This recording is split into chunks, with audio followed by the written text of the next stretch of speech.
नमस्कार दोस्तों, स्वागत है आपका हरियाणा तक के खास शो द गुड़गांव रिपोर्ट में और मैं हूं आपके साथ राहुल यादव। द गुड़गांव रिपोर्ट की आज की वीडियो में हम बात करेंगे फिल्म 120 बहादुर की, जो फिल्म आज रिलीज हो चुकी है। फरहान अख्तर की ये फिल्म है, वो इसमें लीड रोल में है और फिल्म बनी है रेजांगला की ऐतिहासिक लड़ाई पर। अब गुड़गांव रिपोर्ट के हमारे इस शो में हम इस फिल्म की बात इसलिए कर रहे हैं क्योंकि अहिर रेजिमेंट मोर्चा, जो कि गुरुग्राम के खेड़की दोला जो टोल प्लाजा है वहां पर इनका पक्का मोर्चा लगा हुआ है बहुत समय से अहिर रेजिमेंट की मांग को लेकर। इस मोर्चे ने इस फिल्म को लेकर भी एक कोर्ट में याचिका लगाई थी और जो कोर्ट की याचिका है उसका ऑर्डर हमारे पास है। इस याचिका में इन्होंने दो मुख्य मांगे रखी थी। फिल्म जो है वो रिलीज हो चुकी है, एक मांग इनकी जो है वो मानी गई, लेकिन दूसरी मांग नहीं मानी गई और फिल्म आज सिनेमाघरों में आ गई है। अलग अलग जगहों पर इसके रिव्यूज जो हैं वो भी देखने को मिल रहे हैं। 3 स्टार की जो रेटिंग है वो दी गई है। मोस्टली जो फिल्म क्रिटिक्स है, चाहे आप इंडियन एक्सप्रेस को लीजिए, चाहे HT हिंदुस्तान टाइम्स को या फिर इंडिया टुडे को, 3 स्टार की रेटिंग जो है वो हर कोई इस फिल्म को दे रहा है। लेकिन आज के वीडियो में रेटिंग से हटकर हम बात ये करेंगे कि कोर्ट का जो पूरा मामला चला इस पूरे प्रकरण को लेकर, जिसमें अहिर रेजिमेंट मोर्चा ने PIL लगाई थी और ये मांग की थी कि इस फिल्म में कुछ बदलाव किए जाएं। पहली उनकी मांग ये थी कि फिल्म में जो अहिर सैनिक इस रेजांगला लड़ाई में शहीद हुए थे या इस रेजांगला लड़ाई में शामिल थे, उन तमाम अहिर सैनिकों का जो नाम है वो बाकायदा फुल उनके नाम के साथ वो दिखाया जाना चाहिए।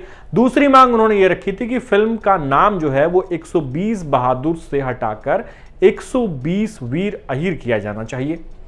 अब कोर्ट में यह याचिका गई, इस पर बहस हुई, वर्चुअल तौर से इस पूरे मामले को लेकर सुनवाई हुई। कोर्ट में जाने से पहले जो CBFC है, central board of film certification, वहां भी इस अहिर रेजिमेंट मोर्चा ने अपनी एक एप्लीकेशन लगाई थी सिनेमेटोग्राफी एक्ट के तहत। वहां पर भी इन्होंने अपील दायर की थी कि हमारी ये आपत्तियां हैं, इस फिल्म में सही ढंग से जो अहिर सैनिक है उनके शौर्य जो है उसको नहीं दिखाया गया।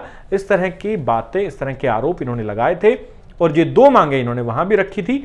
CBFC से जवाब आना था, 2 दिन का समय मांगा गया था, लेकिन वो क्या जवाब आया 2 दिन बाद, इसको लेकर जानकारी अभी सामने नहीं आई है। लेकिन PIL का जो ऑर्डर है कोर्ट का, जिसमें इस PIL को डिस्पोज किया गया, उसमें 2 डायरेक्शन दी गई। पहली डायरेक्शन तो ये दी गई कि इस फिल्म में जो तमाम पहली जो मांग है इन पिटिशनर्स की, अहिर रेजिमेंट मोर्चा की, कि जो अहिर सैनिक है जिन्होंने बलिदान दिया और जो शामिल हुए उनके नाम लिखा जाए, को ये इंश्योर किया गया, कोर्ट ने कहा।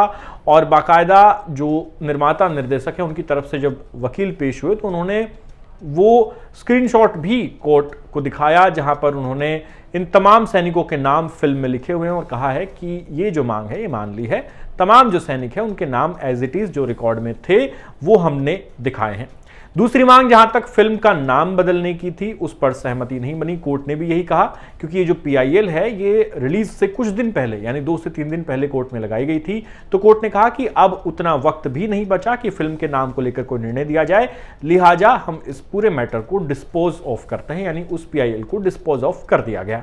अब अहिर रेजिमेंट मोर्चा बड़े लंबे समय से, जिस दिन से इसका टीजर बाहर आया था 120 बहादुर फिल्म का, तब से ही ये आरोप लगा रहा था कि इस फिल्म का नाम बदला जाना चाहिए, 120 बहादुर की बजाय 120 वीर अहिर किया जाना चाहिए। उनकी दलील ये थी कि रेजांगला की जो लड़ाई कुमाऊं रेजिमेंट की चार्ली कंपनी ने लड़ी, जिसको मेजर शैतान सिंह भाटी कमांड कर रहे थे, उसमें जो शहादत देने वाले जवान हैं 114 जवान वीरगति को प्राप्त हुए, उसमें मोस्टली जो जवान हैं, कुछ एक को छोड़ दें 2 या 3 लोगों को, तो वो अहिर समाज से थे और दक्षिणी हरियाणा जिसको अहिरवाल कहते हैं ज़्यादातर यहाँ से आते थे। लिहाजा इनकी मांग थी कि पोर्ट्रेयल इस तरह का हो कि जिसमें अहिर समाज की शौर्य गाथा दिखाई जाए, ये बताया जाए कि ये अहिर समाज के सैनिक थे और उन्होंने किस कदर अपना बलिदान दिया। अब फिल्म के जो निर्माता निर्देशक हैं उन्होंने उन लोगों से भी मुलाकात की जो कि जीवित बचे थे इस पूरी लड़ाई में। कुछ एक लोग जो रेवाड़ी में हैं उनसे भी बातचीत की गई, उनसे उनके परिवारों से मिला गया। तमाम कोशिशें दोनों तरफ से होती रही। अहिर रेजिमेंट मोर्चे ने केंद्रीय राज्य मंत्री राव इंद्रजीत से मुलाकात की, उनके सामने अपनी बात रखी कि हमें ये बातें हैं जो लग रहा है कि फिल्म में नहीं होंगी, इनको इंश्योर किया जाए। इसके बाद वो मिलते हैं केंद्रीय मंत्री मनोहर लाल खट्टर से, फिर उनकी मुलाकात CM नायब सैनी से भी होती है। यानी कई जगहों पर यह रेजिमेंट मोर्चा अपनी मांग को लेकर गया और फिर आखिर में कोर्ट की भी शरण ली और कोर्ट ने जो फाइंडिंग्स बताई अपनी, पूरे मैटर को डिस्पोज ऑफ कर दिया। लेकिन ये इंश्योर जरूर किया कि तमाम जो सैनिक हैं उनके नाम उनकी असली पहचान के साथ इस फिल्म में जो है वो दिखाए जाने चाहिए। और फिल्म के निर्माता निर्देशकों की ओर से पेश हुए वकील ने वो स्क्रीनशॉट दिखाया कि देखिए फिल्म के अंत में तमाम जो सैनिक हैं उनके नाम एज इट इज हमने लिखे हैं।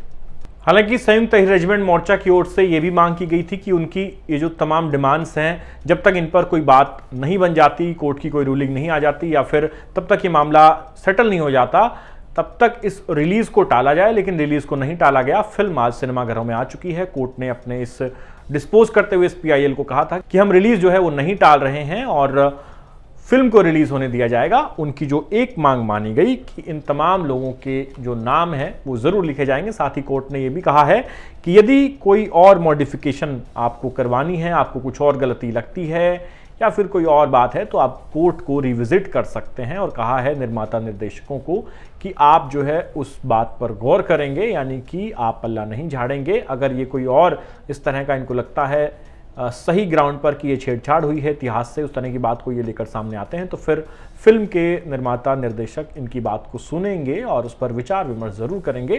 तो ये तमाम जो प्रोसीडिंग्स हैं वो कोर्ट में हुई, यानी कि ये लड़ाई जो है अहीर रेजिमेंट मोर्चा और ये फिल्म के जो बनाने वाली टीम है उनके बीच में टीजर लॉन्च हुआ तब से ही शुरू हो गई थी। हालांकि फिल्म वाले बार बार ये कह रहे थे कि हमने इसमें अहीर सैनिकों का जिक्र किया है, हमने दादा किशन की जय जो कि अहीर समुदाय का, खासकर इस कुमाऊं जो रेजिमेंट है इसका बैटल कराई है, इसका जिक्र किया है और कहा है कि हमने अच्छे से डिपिक्ट किया है अहीर समाज के इन सैनिकों की शौर्य गाथा को। लेकिन ये जो संयुक्त रेजिमेंट मोर्चा के लोग थे ये कह रहे थे कि फिल्म का नाम ही चेंज होना चाहिए और इनका कहना था कि फिल्म जो है वो कहीं ना कहीं मेजर शैतान सिंह जो कि राजपूत समाज से आते थे राजस्थान के, उनकी जिंदगी के इर्द गिर्द है, न कि ये जो 114 वीर अहीर जिन्होंने शहादत दी इनकी जिंदगी पर आधारित है। तो उनका कहना था कि यदि ये शैतान सिंह पर बनाई गई है फिल्म तो उनको केंद्र में रखकर बनाई गई है, तो फिर उन्हीं के नाम से इसको रिलीज किया जाए या फिर इसका नाम 120 वीर अहीर किया जाए।